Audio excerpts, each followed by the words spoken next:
هذا الفيديو هذا لعشاق الطبيعه. حنا كنتواجدوا في واحد الواد اللي من اجمل الاوديه في الشمال ديال المغرب. مرحبا بكم في واد القنار. في هذا الفيديو غادي نعرفكم على واد القنار وجميع المعلومات، الاكل والمبيت والمواصلات اللي غادي يقدروا يجيبوك حتى لهنايا. تبع معايا الفيديو من الاول حتى التالي باش غادي تقدر تعرف كل شيء على هذا الواد الزوين. الناس ديال الطبيعه كيتلاقاو فين؟ الطبيعه. الناس ديال المحتوى والطبيعه كيتلاقاو في الطبيعه دائما. حنا تلاقينا من بعد الماء ديال القناه. شعار صحيح، شعار تسالى وانت في دارك.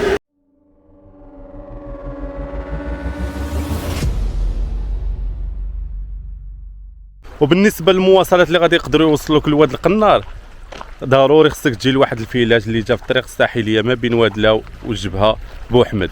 وبالنسبه للطاكسيات غادي تلقاوهم من تطوان من باب العقله، تما غادي تلقى الطاكسي ديال بوحمد ب 50 درهم، ومن تماك من بوحمد راه كتلقى 207 كتدخل ب 25. وكاينين خطافه اللي عندهم طوموبيلات صغار غادي يدخلوك ب 30 درهم حتى للجنب ديال الواد. وإلا جيتي في الطاكسي من تطوان ولا موادلاو غادي يحطك هنايا في القنطره ديال واد القنار قبل ما غادي توصل للمركز ديال بوحمد، وتما كاينين 207 وحتى في المركز راه غادي تلقى 207 اللي غادي يوصلوك. وإلا كنتي جايب الطوموبيل قبل ما غادي توصل للمركز ديال بوحمد غادي تلقى القنطره ديال واد القنار، وغادي تتبع داك الطريق ديال واد القنار تقريبا واحد 30 دقيقه، وراه الطريق كتوصل حتى للجنب ديال الواد. شحال هادي كانوا الطوموبيلات ما كيدخلوش، كيخليوهم تماك في السونتر ديال بوحمد وكيكملوا بال 207. دابا راه الطريق مزيانه، الناس ديال الطوموبيلات راه غادي توصلكم حتى لواد القنار. وإلا كنتي جايب الطوموبيل هذا هو الباركين فين غادي تخلي الطوموبيل ديالك. وإلا كنتي جاي في 207 راه 207 كيقطع الواد وكيزيدك شويه تقريبا واحد 600 متر.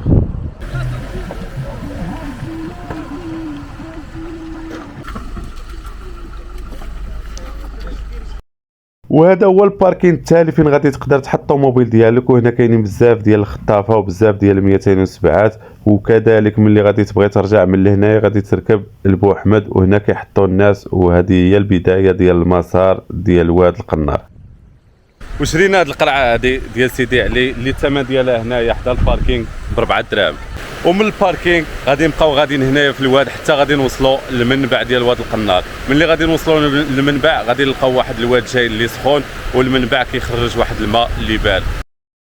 والحاجه اللي غادي نوصيك عليها في المسار ديال واد القنار هي الملابس ديال السباحه والحذاء ديال الماء، لانك ضروري ما غادي تقطع الماء باش غادي تقدر توصل حتى للمنبع. وبالنسبه للناس اللي ما غاديش يوصلوا حتى للمنبع راه كاينين تماك اماكن زوينه وكاينين احواض فين غادي تجلس وتستمتع تماك بالسباحه. وبالنسبه لقبعه الشمس ماشي ضروريه، لان هنا كاينين الاشجار وواد القنار جاي ما بين الجبال وكتكون القضيه مضله. الحاجه اللي غادي تتاكد منها هي الحذاء واش كيزلق، لان غادي تدوز تماك من الواد والحجر. وهنايا في جنب الطريق كاينين الدراري كينقزوا هنايا في هاد الاحواض ديال المياه اللي كيتجمع من واد القنار. وبالنسبه للماكله الاخوان هنايا احسن حاجه هي تجيب الماكله ديالك وطيب هنايا. وبالنسبه للماكله راه موجوده ولكن ماشي جميع الفصول. شهر 7 وشهر 8 راه كيكونوا موجودين هنايا اصحاب الطواجن هادو اللي كيديروا الكومبينغ، كيكون عندهم طواجن وكيكون عندهم شويات ديال السردين. يعني احسن حاجه هنايا في الواد هي تجيب الطاجين ديالك وطيبوا هنايا بالجنب ديال الواد. والاثمنه ديال الطواجن راه ابتداء من 80 درهم 90 درهم 100 درهم وكيوصلوا حتى ل 150 درهم. وإلا طيبتي الطاجين ديالك راه كاينين هنا الناس ديال المنطقه كيبيعوا الخبز. بالنسبه للفطور كاينين هنا السكان ديال المنطقه راه كيجيبوا الفطور، عندهم الرغايف عندهم التيفال الخبز اي حاجه احتاجيتوها هنايا في واد القنار داكشي بلدي. بالنسبه للرغايف راه 2 دراهم ونص. وخدينا هاد الطونيك هذا ديال درهم داير هنايا 2 دراهم في واد القنار. حب الملوك ديال المنطقه ب 25 درهم الكيلو.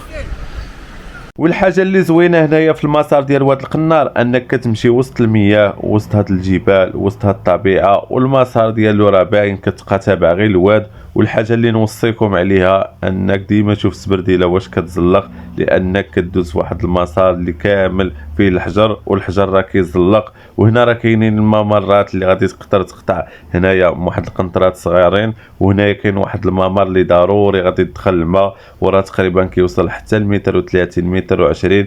الا كنتي طويل راه غادي يوصل لك حتى للكتاف. وإلا كنتي قصير راه غادي يضرقك، وضروري غادي دوز من هاد البلاصه هادي باش غادي دوز للضفه الاخرى وتكمل المسار ديالك.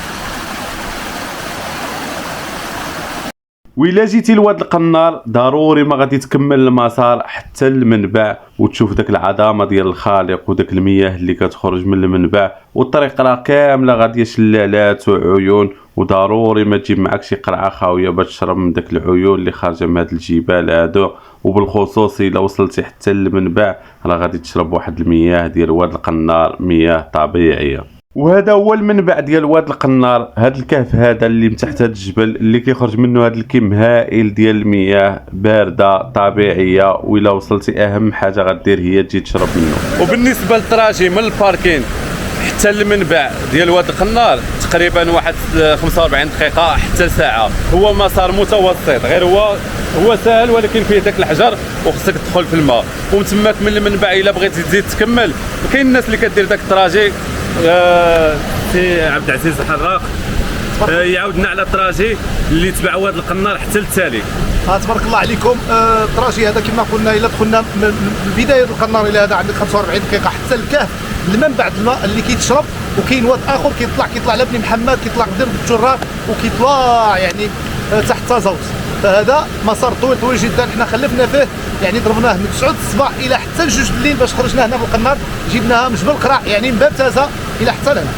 وإلا وصلتي حتى المنبع ديال واد القنار راه كاين هنايا الا بغيتي تكمل المسار مع الواد، والواد راه كيجيب واحد المياه سخونه، وتماك راه غادي تلقاو بزاف ديال الاحواض ديال المياه سخونه. الناس اللي ما عزيتش عليها الماء بارد راه خصها حتى تفوت المنبع ديال واد القنار، تماك غادي تلقى الاحواض اللي سخونين.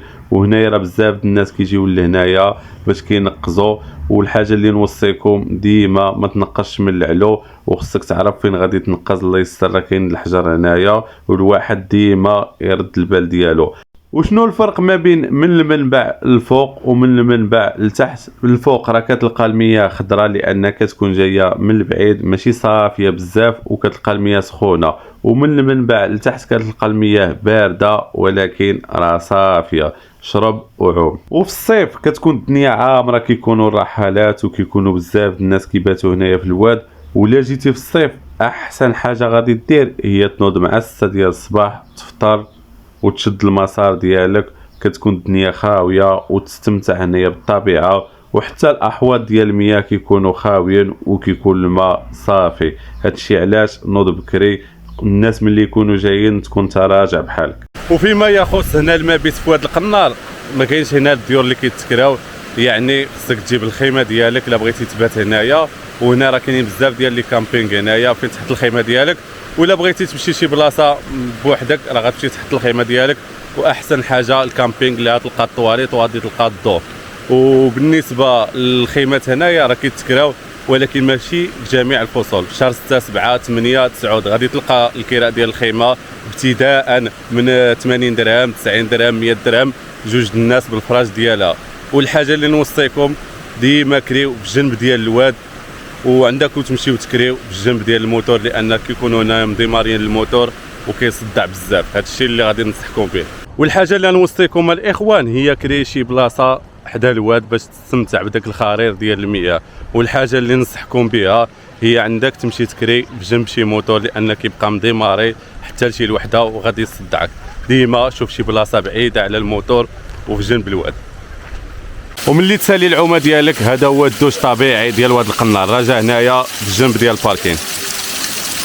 وهنا موجود النعناع البلدي، الا شديتي شي عرش ودرتي مع اتاي لا بغيتي تمشي لوادك. والمواصلات في شهر الصيف راه كيكونوا حتى مشاطئ وادلاو وشاطئ السطيحات وشاطئ الشمعله، كيكونوا تماك الخطافه اللي كيعمروا البلايص حتى لواد القنار على حسب البلايص. وهنا كيكون تسالى الفيديو ديالنا على واد القنار. اي استفسار اي معلومه ما عليك غير تدخل عندي الانستغرام ايكريك بي فلوغ، تماك راني كنجاوب كلشي. وتهلاو في راسكم وتسناونا في